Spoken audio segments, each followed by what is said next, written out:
Hello price Lord brothers and sisters, கர்த்தர் ஸ்தோத்திரம். இன்றைய நாளின் இந்த வார்த்தையை உங்களோடு பகிர்ந்து கொள்வதற்காக நான் மகிழ்ச்சி அடைகிறேன்.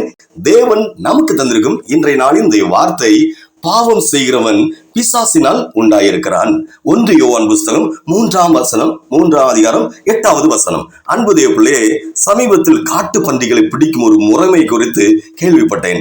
கெட்டு நாரை போன கோழிக்கறி, எப்படி கோழிக்கறி கழிவுகள், காலு, இறகு, குடல், அப்படிப்பட்ட கழிவுகள் மற்றும் உணவு கழிவுகளை ஒரு பெட்டியில் நிறைத்து கொண்டு நடு காட்டுல சென்று காட்டுல கொட்டி அந்த இடத்துல பன்றிகளை பிடிக்க பொறி வைத்து விடுவார்களாம். அந்த கழிவுகள் நாம் நிற்க முடியாத அளவு பயங்கரமான துர்நாற்றத்தை கொடுக்குமாம்.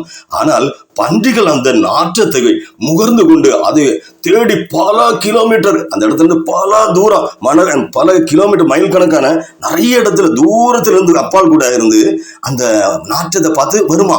சரியாக அந்த கழிவுகளை சாப்பிட தன்னுடைய வாயை அதில் வைக்கும் போது பொறியில் சிக்கி வேட்டைக்காரருக்கு இரையாகும், மாட்டிக்கொள்ளும். ஹல்லேலூயா.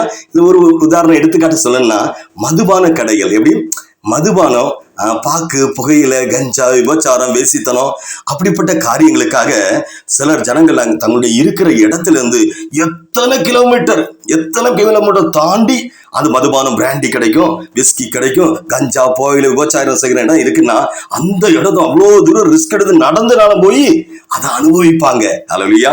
தேவ பிள்ளையே, பாவமும் அந்த நாற்றம் எடுத்த கழிவுகளும் ஒன்றுதான். பன்றிகளுக்கு அந்த கழிவு நறுமணமாகவும் அறுசுவையாகவும் தெரிவது போல, ரட்சிக்கப்படாதவர்களுக்கு பாவம் கவர்ந்தெழுக்கும் இனிமையாகவும் நறுமணமாகவும் இருக்கும். அதிலே போய் சிக்கி தங்களுடைய வாழ்க்கையை இழந்து போவார்கள். ஆனால் ரட்சிக்கப்பட்ட விசுவாசிக்கு பாவம் இனிமையாய் தெரியாது. அது அருவருப்பாய், துர்நாற்றமாய், அசுத்தமாய் தெரியும். நாற்றம் எடுக்கும் இடத்திலே நம்ம நிற்க முடியுமா? அதே போல ஒரு நிமிஷம் கூட நிற்க முடியாது. எவ்வளவு சீக்கிரம் அங்கிருந்து ஓட முடியுமோ அவ்வளவு சீக்கிரம் அங்கிருந்து ஓடி விடுவோம். அப்படித்தானே தேவர்களே?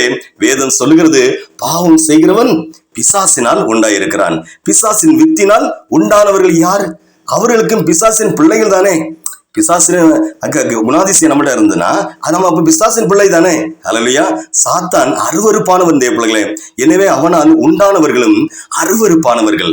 அவர்களுக்கு இயற்கையாகவே அருவருப்புகள், அந்த அருவருப்புகளுக்கு மேல, இந்த பாவங்களுக்கு மேல ஒரு இழுப்பு, ஒரு ஈர்ப்பு இருக்கும். அதே நேரத்தில் அடுத்த வசனம் மற்றொரு காரியத்தை சொல்லுகிறது, தேவனால் பிறந்த எவனும், எப்படி தேவனால் பிறந்த எவனும் பாவம் செய்யான், ஏனெனில் அவருடைய வித்து அவனுக்குள் தரித்திருக்கிறது. அவன் தேவனால் பிறந்தபடினால் பாவம் செய்ய மாட்டான். தேவனால் பிறந்தவன் தேவனுடைய பிள்ளை. அவர்களுக்கு இயற்கையாகவே பாவத்தின் மேல் ஒரு அருவருப்பு இருக்கும். அங்கே அவர்களால் நிற்க, அப்படிப்பட்ட மோசமான இடத்துல நிற்க முடியாது. இதனால தேவனுடைய பிள்ளைகள் இன்னார் என்றும் பிசாசின் பிள்ளைகள் இன்னார் என்றும் வெளிப்படுகிறது. ஹல்லேலூயா. யோசிப்பருக்கு வெளிப்படுதா இல்லையா? வெளிப்படுது. தேவர்களே, நீங்கள் யாருடைய பிள்ளை? ஹல்லேலூயா. நீங்க யாருடைய பிள்ளை என்பதை யோசித்து பாருங்க. நீங்கள் ரட்சிக்கப்பட்டு, எப்படி நீங்க ரட்சிக்கப்பட்டு விட்டீங்களா இல்லையா என்பதை அளமானியாக, அளவுகோலாக இதை வைத்துக் கொள்ளுங்களா. பாவத்திற்கும் உங்களுக்கும் இருக்கும் தொடர்பை வைத்து உங்கள் ரட்சிப்பை அளந்து விடலாம். தேவப்பிள்ளைகளே, தேவப்பிள்ளை, நான் சபைக்கு செல்கிறேன், நான் ஊழியக்காரன், எப்படி நான் சபைக்கு செல்கிறேன், நான் ஊழியம் செய்கிறேன், நான் மகிழ்ச்சியாக இருக்கிறேன், நான் செழிப்பாக இருக்கிறேன் என்பதெல்லாம், எப்படி நான் செழிப்பா இருக்கிறேன், இப்படி என்பதெல்லாம், இப்படிப்பட்டதெல்லாம் ரட்சிப்பின் அடையாளங்கள் அல்ல. ரட்சிப்பின் அடையாளம்னா பாவத்தின் மேல் கசப்பு இருக்கிறதா? தவறி சிறு பாவம் செய்து விட்ட போதும் மனது என்ன செய்யறோம்? துடிக்குதா? அடித்துக் கொள்ளுகிறதா? ஐயோ பாவம் செஞ்சிட்டேன்னு. அதுபோல இச்சைகள் மேலும் அசுத்தங்கள் மேலும் அருவருப்பு உண்டாகிறதா? இவைகளே ரட்சிப்பின் முக்கிய சில அடையாளங்கள். உங்களை நீங்களே ஆராய்ந்து பாருங்கள் தேவப்பிள்ளைகளே.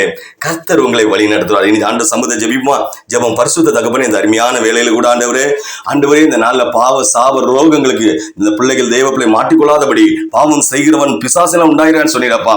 ஆண்டவரை அறிந்து மறியாமலும் துடிகரமா ஏற்பட்ட பாவம் இந்த நாள் வரை சிறு வயதுல இந்த நாள் வரை செய்திருந்தாலும் இந்த தேவ பிள்ளைகளுக்கு வாழ்க்கையில இருக்க துணிகர பாவத்தை மன்னிங்கப்பா. செய்த பாவத்தை திருப்பி செய்யாதபடி உணர்வுடைய செய்யுங்க. பிசாசின் கிரியில் வராத இல்லாதபடி இத்தனை ஆண்டுகள் பிசாசின் பிள்ளைகளைப் போல வாழ்ந்திருந்தாலும் அந்த கிரியைகளிலிருந்து ஒரு முழுமையான விடுதலை கொடுத்து பரிசுத்த பிள்ளைகளாக, உங்களுக்கு பிரியமான பிள்ளைகளாக, இயேசுப்பா உம்முடைய பிள்ளைகளாக மாற்ற இவர்களை பரிசுத்தப்படுத்துவீராக. நீர் அப்படியே செய்து இவங்க தொழிலில் ஆண்டவர் நஷ்டங்கள், கஷ்டங்கள், வேதனைகள், வியாதிகள், போராட்டங்கள், பிரச்சனைகள், ஏமாற்றங்கள் எல்லாவற்றிலிருந்து ஒரு விடுதலை கொடுத்து ஆசீர்வதிப்பீராக என்று மீட்பர் இயேசுவின் நாமத்தில் ஜெபிக்கிறேன் ஜீவனுள்ள பிதாவே. ஆமேன், ஆமேன், ஆமேன். அல்லேலூயா, அல்லேலூயா.